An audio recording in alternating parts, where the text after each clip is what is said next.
हाय, good evening everyone. इससे पहले हम दो क्लास कंप्लीट कर चुके हैं वन वर्ड की। मैंने कहा था कि आपको कि प्रीवियस ईयर एग्जाम्स के क्वेश्चंस हमेशा रिपीट होते हैं और इसी जो क्लास है हम इसमें देखेंगे कि आपके क्वेश्चंस बार बार रिपीट हुए हैं। जहां तक हमने अभी इसमें हमने पढ़ा था कि 2011 से 2023 तक के सारे वन वर्ड हम कवर कर रहे हैं। 2023 मैंने इसमें गलत लिख दिया है। 2024 तक के जो अभी जूनियर अकाउंटेंट का एग्जाम हुआ था, वहां तक के सारे आपके जो वन वर्ड हैं, ये इसमें मैंने इंक्लूड किए। देखिएगा, नेक्स्ट वन वर्ड देखिएगा। One who practice self denial as a spiritual discipline in life is a. देखिएगा, एक वह व्यक्ति जो अपने लाइफ के अंदर क्या करता है, स्पिरिचुअलिटी से रिलेटेड जो डिसिप्लिन है वो अपनी लाइफ में एक्सेप्ट करता है। देखिएगा, मैं इसे समझाऊंगा, सारे वर्ड्स देखिएगा। इसके आपके ऑप्शन कौन कौन से दिए हैं, आपका एक दिया है आपको एसेटिक, एक दिया है एथीस्ट, एक दिया है एग्नोस्टिक और एक दिया है बिगॉट। अब देखिएगा, वर्ड देखिएगा, आपका बिगॉट वर्ड देखिएगा। इस बिगट का मतलब क्या होता है, इसका मतलब होता है कट्टरधर्मी। अब आप कहेंगे कट्टरधर्मी क्या होता है? तो एक वह व्यक्ति जो अपने धर्म को तो श्रेष्ठ मानता है, मतलब अपने रिलीजन के लिए तो वो ब्रॉड माइंडेड होता है और अदर रिलीजन के लिए वो नैरो माइंडेड होता है। उसे लगता है कि केवल और केवल मेरा ही धर्म श्रेष्ठ है, बाकी जो सारे धर्म हैं वो क्या है, वो सही नहीं है, उसमें उन्हें कमियां दिखाई देती है। उसे हम कहते हैं बिगट। नेक्स्ट होता है आपका एग्नोस्टिक। नेक्स्ट क्या होता है? एग्नोस्टिक। एग्नोस्टिक का मतलब क्या होता है? इसका मतलब होता है संशयवादी। संशयवादी एक ऐसा इंसान जिसे सभी चीजों के लिए, चाहे वो धर्म हो, चाहे उसकी स्टडी हो, चाहे उसका लाइफ हो, उसे हमेशा क्या रहेगा, उसे डाउट रहता है, हमेशा संशय रहता है। तो ऐसा इंसान जिसे हमेशा संशय रहता है, जिसे हमेशा डाउट रहता है, उसे हम बोलते हैं एग्नोस्टिक। उसे बोला जाएगा एग्नोस्टिक। ठीक है। नेक्स्ट आपका है एथीस्ट। एथीस्ट का मतलब होता है जिसे ईश्वर में विश्वास ना हो। एक वर्ड होता है थीस्ट, एक वर्ड होता है थीस्ट। थीस्ट का मतलब क्या होता है? जिसे ईश्वर में विश्वास हो, ईश्वरवादी, जिसे बोलते हैं ईश्वरवादी। जिसे ईश्वर में क्या हो, विश्वास हो, उसे बोलते हैं थीस्ट। और जिसे ईश्वर में विश्वास ना हो, उसे बोलते हैं एथीस्ट। एसेटिक का मतलब क्या होता है? एसेटिक का मतलब होता है वह व्यक्ति जो स्पिरिचुअलिटी को अपने लाइफ के अंदर क्या कर चुका है, इंक्लूड कर चुका है। जो क्या कर चुका है, धर्म को अपने जीवन में, ठीक है, आध्यात्मिक को अपने जीवन में क्या कर चुका है, इंक्लूड कर चुका है, उसे हम बोलते हैं एसेटिक। जैसे आप इसे बोल सकते हो सन्यासी। ठीक है, इसे एक आप क्या बोल सकते हो, इसे आप बोल सकते हो सन्यासी, जिसने जिसे जिसने अपने धर्म को या फिर आध्यात्मिक को अपने धर्म में, अपने सॉरी जीवन में क्या कर लिया है, इंक्लूड कर लिया है। अब आपको यहाँ पे क्या पूछा गया है, one who practice self denial as a spiritual discipline. तो उसका ऑप्शन आपका कौन सा सही हो जाएगा? एसेटिक। मैं एक बार वापस रिपीट कर देता हूँ। एक होता है आपका बिगट, जो कट्टर धर्मी होता है, जो अपने धर्म को श्रेष्ठ मानता है। एक एग्नोस्टिक, जिसे हमेशा क्या रहता है, संशय रहता है, डाउट रहता है। एथीस्ट, जो भगवान में विश्वास ना करे। और एसेटिक का मतलब होता है सन्यासी। आइए नेक्स्ट वर्ड देखिएगा, किलिंग ऑफ सेल्फ। मैंने आपको इससे लास्ट क्लास में बताया था कि अगर आपको कुछ भी समझ में नहीं आ रहा वन वर्ड में, तो आप देखिएगा जिसके लास्ट में CIDE लगा हुआ हो, ये CID रूट वर्ड है। क्या है ये? Root word. अच्छा, रूट वर्ड का मतलब क्या होता है? तो जिस भी वर्ड में अगर आपको साइड देखने को मिले, तो इसका मतलब आप समझिएगा, यह कहीं ना कहीं किलिंग से रिलेटेड बात हो रही होगी।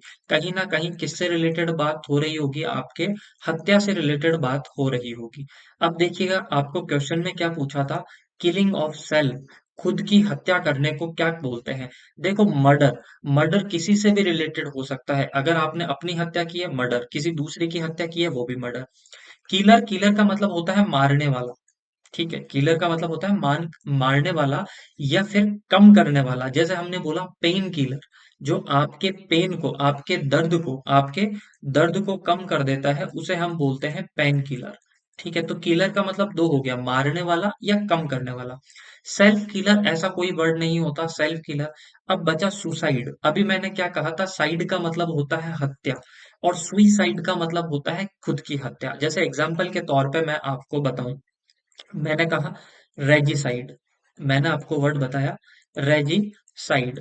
अच्छा, इसके लास्ट में क्या लग रहा है? साइड लग रहा है। साइड का मतलब क्या है? हत्या।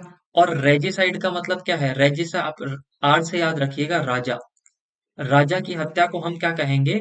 रेजिसाइड। तो जिसके लास्ट में अगर साइड लग रहा हो उसका मतलब क्या होता है? हत्या। तो रेजिसाइड का मतलब राजा की हत्या। आई होप आपको ये चीज याद रही होगी। जैसे मैं दूसरा एक वर्ड बताता हूँ आपको, जेनोसाइड। अब जेनोसाइड के इसमें क्या लग रहा है लास्ट में? साइड। साइड का मतलब क्या होता है?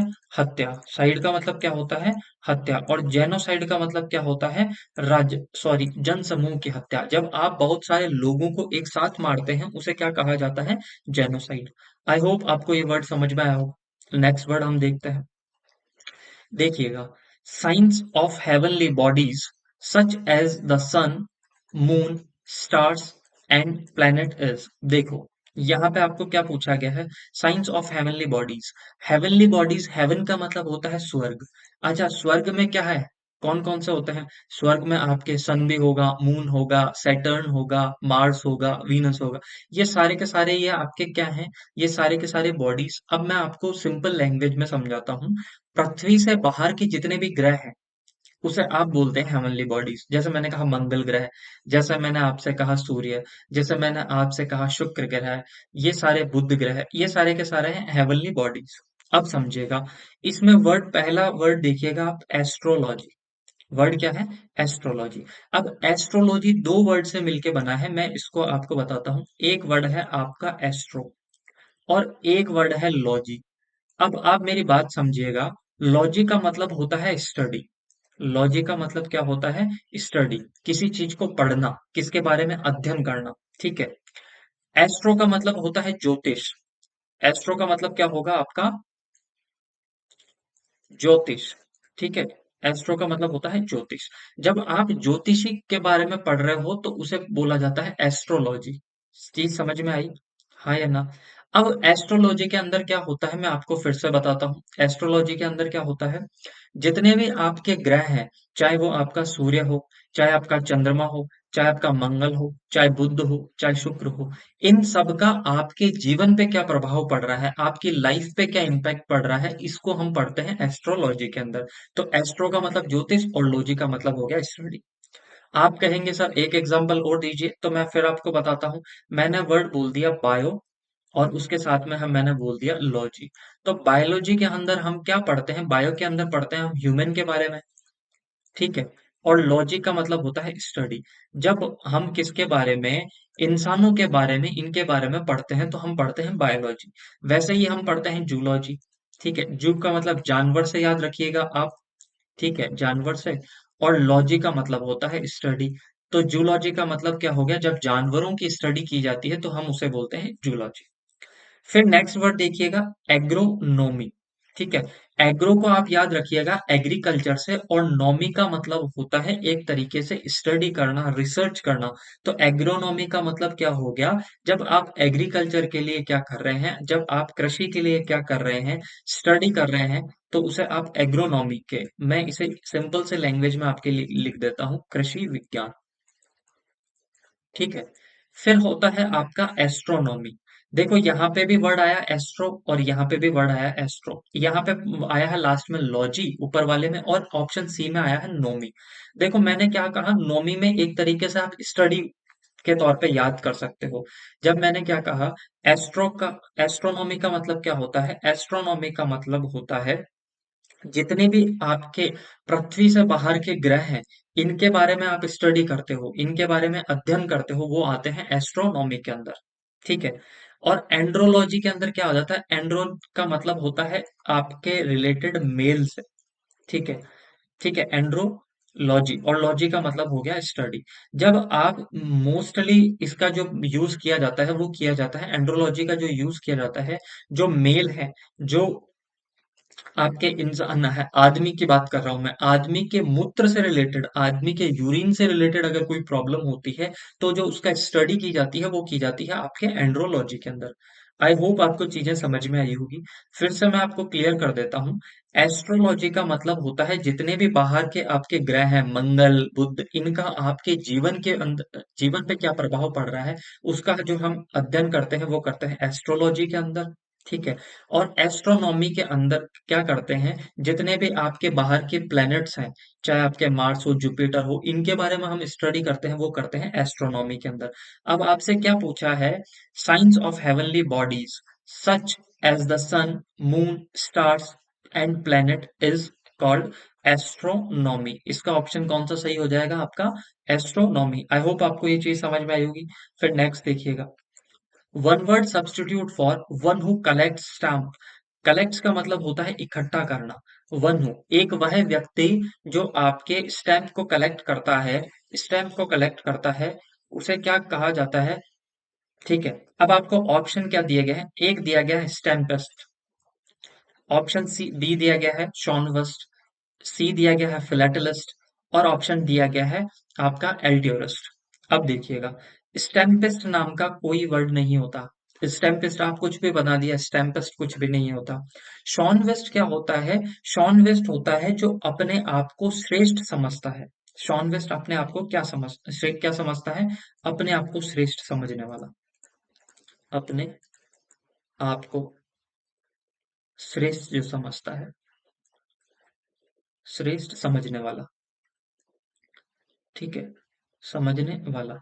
इसको अगर मैं और आपको क्लियरिफाई करके बताऊं, तो सॉन्विस्ट वे पर्सन होते हैं जो अपनी बात को श्रेष्ठ समझते हैं, जो अपने धर्म को श्रेष्ठ समझते हैं, अपने कंट्री को श्रेष्ठ समझते हैं। इसके लिए मैं एक और अच्छा वर्ड आपको हिंदी में बता देता हूँ, अंधभक्त। ठीक है, जो अपनी चीज को ही सही मानते हैं, दूसरी चीज को सही नहीं मानते, वो होते हैं शॉनवेस्ट। फिलेटलिस्ट का मतलब क्या होता है, देखिए एक वर्ड इसके अंदर छुपा हुआ है, वो वर्ड है फिल। क्या है वर्ड, फिल। इसमें स्टार्टिंग में देखा होगा आपने, वर्ड आ रहा है फिल। फिल का मतलब होता है लव। फिल का मतलब क्या होता है, ये एक ग्रीक वर्ड से निकला हुआ है। ग्रीक में लव को बोला जाता है फिल। ठीक है। और इस फिल का मतलब क्या होता है, फिल का मतलब होता है लव। तो एक वह व्यक्ति जिसे स्टाम्प कलेक्ट करने का क्या होता है, शौक होता है, या जिससे प्रेम होता है, मतलब जिस व्यक्ति को स्टाम्प इकट्ठे करने का शौक होता है, उसे बोला जाता है फिलेटेलिस्ट। क्या बोला जाता है, फिलेटेलिस्ट। एल्ट्यूरिस्ट का मतलब होता है आपके परोपकारी, एक वह व्यक्ति जो हमेशा परोपकार करना चाहता है, वह व्यक्ति जो हमेशा क्या चाहता है कि दूसरों का भला हो। इसके लिए दूसरा वर्ड मैं यूज कर सकता हूँ, जेनरस। GENEROUS, generous. जेनरस का मतलब होता है उदारवादी। इसका मतलब होता है आपका उदारवादी। अब आपसे क्या पूछा है, वन हु कलेक्ट्स स्टैम्प, एक वह व्यक्ति जो स्टैम्प को कलेक्ट करता है, उसे हम क्या बोलते हैं, फिलेटेलिस्ट। तो ऑप्शन आपका सी सही होगा। नेक्स्ट देखिएगा आप, John is a person who collects stamp. देखिएगा, अभी मैंने कहा था कि आपके वर्ड्स रिपीट होते हैं, ये पूछा गया था आपके वुमेन सुपरवाइजर में, और नेक्स्ट 3 साल बाद में वही आपको पूछ लिया गया, थोड़ी सी लैंग्वेज उसकी क्या कर दी गई, चेंज कर दी गई। एलडीसी के अंदर आपको ये पूछ लिया गया। वर्ड क्या दिया गया है, वन हु, सॉरी आपका, John is a person who collects stamp. John is a person, John वह व्यक्ति है, हु जो कि क्या करता है, स्टैम्प को कलेक्ट करता है। आपको ऑप्शन देखते ही समझ में आ गया होगा कि फिलेटेलिस्ट इसका आंसर है। फिर भी हम सारे वर्ड देखेंगे। देखिए, न्यूमिस्मैटिस्ट का मतलब क्या होता है, a person who collects coins, एक वह व्यक्ति जो क्या करता है, कॉइन को, सिक्कों को कलेक्ट करता है। कई व्यक्तियों को शौक होता है ना, जो पुराने सिक्कों को इकट्ठा करते हैं, उन्हें बोला जाता है न्यूमिस्मैटिस्ट। याद समझ में आया होगा।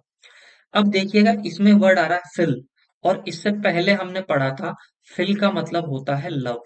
फिल का मतलब क्या होता है, लव। अब एक वर्ड इसमें और देखिएगा, इसमें बिब्लियो वर्ड आया है। क्या वर्ड आया है आपका, बिब्लियो। बिब्लियो का मतलब होता है बुक। बिब्लियो का मतलब क्या होता है, बुक। बिब्लियो का मतलब क्या होता है, बुक। देखिएगा, एक वह व्यक्ति जिसे बुक से प्रेम हो, फिल का मतलब क्या होता है, लव, और बिब्लियो का मतलब होता है बुक। एक वह व्यक्ति जिसे बुक से प्रेम होता है, जिसे किताबों से प्रेम होता है, उसे बोलते हैं बिब्लियोफाइल। याद रह जाएगा, पुस्तक प्रेमी। आई होप, बिब्लियो क्या है यहाँ पे, रूट वर्ड है। क्या है आपका, रूट वर्ड। नेक्स्ट देखिएगा, फिलेटेलिस्ट अभी हमने पढ़ा था। ठीक है, a person who collects stamp. एक वह व्यक्ति जो स्टैम्प को कलेक्ट करता है उसे बोलते हैं फिलेटेलिस्ट। जो एक व्यक्ति जो कॉइन्स को कलेक्ट करता है, सिक्कों को इकट्ठा करता है, उसे बोला जाता है न्यूमिस्मेटिस्ट। अब एक आता है आर्कियोलॉजिस्ट। देखो आर्कियोलॉजिस्ट का मतलब क्या होता है, आर्कियो का मतलब क्या होता है, इसका आर्कियोलॉजी का मतलब होता है पुरातत्व विज्ञान। जो हमारे पुराने किले होते हैं, महल होते हैं, ठीक है, फोर्ट जिसे हम कहते हैं, इनके बारे में जो स्टडी करता है, पुराने सिक्कों के बारे में जो स्टडी की जाती है, वो करता है आपका पुरातत्व विभाग। ठीक है, आर्कियोलॉजिकल डिपार्टमेंट। और आर्कियोलॉजी डिपार्टमेंट के अंदर जो ये कार्य करते हैं, जो खुदाई का कार्य करते हैं, पुराने सिक्के, महलों, इनके बारे में जानकारी निकालते हैं, उन्हें बोला जाता है आर्कियोलॉजिस्ट। और मैं एक चीज आपको बताना चाह रहा था, देखा, जिस भी वर्ड के लास्ट में आईएसटी लग जाता है, वो वर्ड जो आपके बारे किसके बारे में बताता है, वो उस व्यक्ति के बारे में बताता है। जैसे आर्कियोलॉजिस्ट, ठीक है, जो क्या करता है, पुरातत्व विभाग के अंदर कार्य करता है, उसे हम क्या बोलेंगे, आर्कियोलॉजिस्ट। आपसे पूछा क्या था, वन हु कलेक्ट स्टैम्प, जो क्या करता है, स्टैम्प को कलेक्ट करता है, तो आपका ऑप्शन सी सही होगा। नेक्स्ट देखिएगा आप, one who walks on foot, जो पैदल चलता है। अब यहाँ पे आपको थोड़ा सा कंफ्यूजन होगा, आपको देख के लगेगा कि सर वॉकर का मतलब भी पैदल चलना होता है, पेडेस्ट्रियन का मतलब भी होता है पैदल चलने वाला व्यक्ति, पैडलर और फुटपाथ। देखिएगा फुटपाथ का मतलब तो जो रोड के किनारे जो व्हाइट कलर की जो पट्टी होती है, ठीक है, जो फुटपाथ बना होता है जिसपे पैदल लोग क्या करते हैं, क्रॉस करते हैं, उसे बोला जाता है फुटपाथ। पैडलर का मतलब क्या होता है, ले जाने वाला। यह इसका एक वर्ड होता है जो आप देखेंगे, जो नाव हम चलाते हैं, बोट चलाते हैं, और बोट चलाने के लिए जो चंपू का यूज किया जाता है, उसे बोला जाता है पैडलर। दूसरा, किसी चीज को कैरी करने वाला, जैसे ड्रग्स पैडलर, जैसे ड्रग्स पैडलर जो आपके ड्रग्स, कोकीन वगैरह को एक जगह से दूसरे जगह पे कैरी करते हैं, उन्हें बोला जाता है पैडलर। अब दो वर्ड बचे, एक होता है वॉकर और एक होता है पेडिस्ट्रियन। देखो पेडिस्ट्रियन का मतलब होता है पैदल चलने वाला। क्या होता है, पैदल चलने वाला, जो कहीं पे भी पैदल चले, ठीक है, फुटपाथ पे पैदल चले, ठीक है, उसे कहते हैं आपके पेडिस्ट्रियन। उसे क्या कहते हैं, पेडिस्ट्रियन। पेडिस्ट्रियन। और वॉकर का मतलब क्या होता है, वॉकर का मतलब होता है जो एवं ही पैदल चलते हैं। मैंने कहा कि मुझे अपनी हेल्थ सही करनी है, मुझे फिट रहना है, और मैं फिट रहने के लिए चल रहा हूँ, तो इसे कह देंगे वॉकर। मैं किसी शॉप पे बिना व्हीकल के गया, बिना किसी गाड़ी के गया, और वहां पे मैं जाके सामान लेके आया, इसका मतलब मैं क्या हूँ, वॉकर हूँ। पेडेस्ट्रियन का मतलब होता है वह व्यक्ति जो फुटपाथ पे पैदल चलता है, ठीक है, फुटपाथ पे पैदल चलते हैं, दैट इज कॉल्ड पेडेस्ट्रियन। तो इसका ऑप्शन आपका कौन सा सही हो जाएगा, आपका ऑप्शन बी सही हो जाएगा, पेडेस्ट्रियन। आई होप आपको चीज समझ में आई होगी। पेडेस्ट्रियन का मतलब होता है वह व्यक्ति जो फुटपाथ पे पैदल चलता है, उसे कहा जाता है पेडेस्ट्रियन। और वॉकर का मतलब होता है जो एवं ही अपने शौक के लिए, अपनी हेल्थ के लिए जो व्हीकल का यूज नहीं कर रहे, उन्हें बोला जाता है वॉकर। वॉक करने वाला वॉकर। नेक्स्ट देखिएगा, this plate is liable to be easily broken. ये क्या है, ये जो प्लेट है जिसे इजीली क्या किया जा सकता है, तोड़ा जा सकता है, उसके लिए कौन सा ऑप्शन आपका सही होगा। ऑप्शन ए दिया है टफ, बी रफ, डेलिकेट और ब्रिटल। टफ का मतलब होता है कठोर या कठिन। जैसे मैंने कहा एग्जाम का लेवल टफ था, एग्जाम का लेवल क्या था, वैसे एग्जाम का लेवल कभी टफ नहीं होता, इसके लिए यूज किया जाता है डिफिकल्ट। ठीक है, इसके लिए एग्जाम के लिए हमेशा डिफिकल्ट का यूज किया जाता है, टफ हम गलत यूज करते हैं। तो टफ का मतलब होता है कठिन, ठीक है, थोड़ा सा टफ, कठिन होना। रफ का मतलब होता है खुरदरा। क्या, रफ का मतलब होता है खुरदरा। ठीक है, हमने कहा कि ये रफ क्लोथ्स हैं, रफ शूज हैं, तो एक हमने कहा कि ये क्लोथ्स बड़ा रफ है, सॉफ्ट नहीं है, खुरदरा है। अब दो वर्ड आपके बचे, एक बचा आपका डेलिकेट और एक बचा आपका ब्रिटल। देखिए दोनों का ही मीनिंग होता है सॉफ्ट, दोनों का ही मीनिंग क्या होता है, सॉफ्ट होता है। दोनों का मीनिंग क्या होता है, सॉफ्ट होता है, ये चीज याद रह जाएगी, दोनों का मीनिंग होता है सॉफ्ट। अब डेलिकेट और ब्रिटल में क्या डिफरेंस है, देखिएगा, मैंने एक प्लास्टिक की बॉल ली, ठीक है, सॉफ्ट है, पर मैं उसको तोड़ना चाहता हूं तो इजीली वो टूटती नहीं है। उसे तोड़ने के लिए या तो हमें उसे को काटना पड़ता है, या फिर उसे क्या करना पड़ता है, तोड़ना पड़ता है, जो बहुत मुश्किल से टूटता है। डेलिकेट का मतलब होता है सॉफ्ट, पर उसे आसानी से नहीं तोड़ा जा सकता। ब्रिटल का मतलब क्या होता है, ब्रिटल का मतलब होता है जो सॉफ्ट होता है और उसे आसानी से भी तोड़ा जा सकता है। जैसे मैंने कहा चिप्स, आपके जो कुरकुरे होते हैं बड़े सॉफ्ट होते हैं, बड़े बारीक से होते हैं और उन्हें आप आसानी से तोड़ सकते हो, उसे कहा जाता है ब्रिटल। चीज समझ में आई होगी। डेलिकेट का मतलब भी सॉफ्ट होता है, ब्रिटल का मतलब भी सॉफ्ट होता है, पर डेलिकेट का मतलब आसानी से जिसे तोड़ा ना जा सके या फिर नाजुक सा। जैसे हम कई बार यूज कर सकते हैं, he is a delicate person, वो बड़ा सॉफ्ट इंसान है।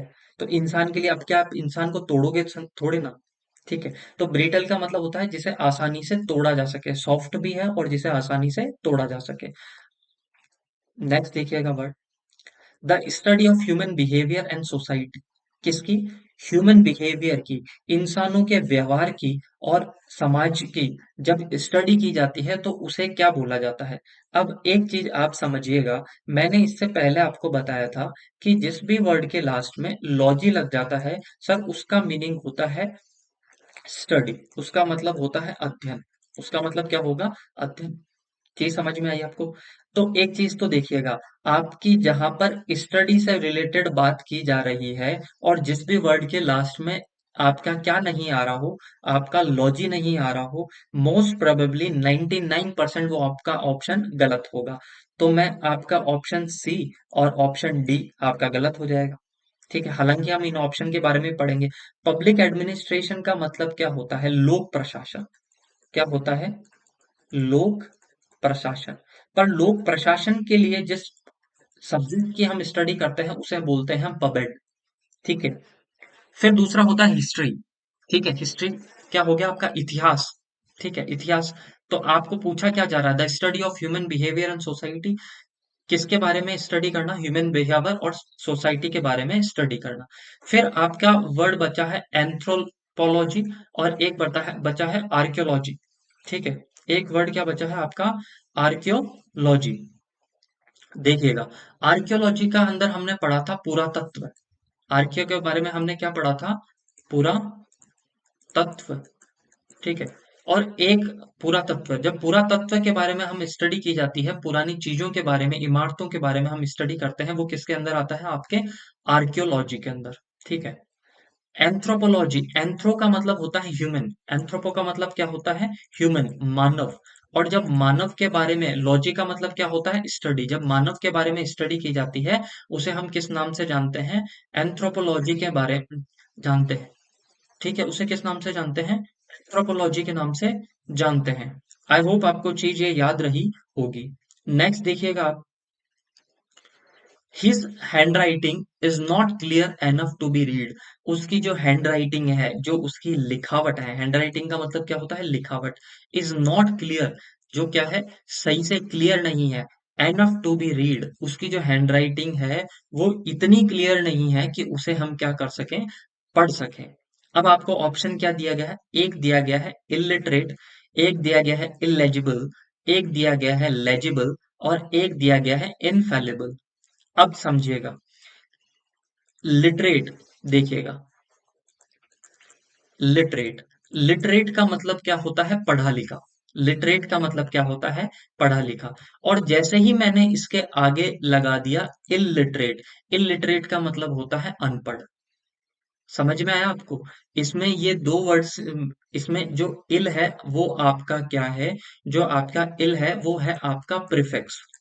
क्या है? प्रीफिक्स। और प्रीफिक्स को ही हिंदी में हम बोलते हैं उपसर्ग।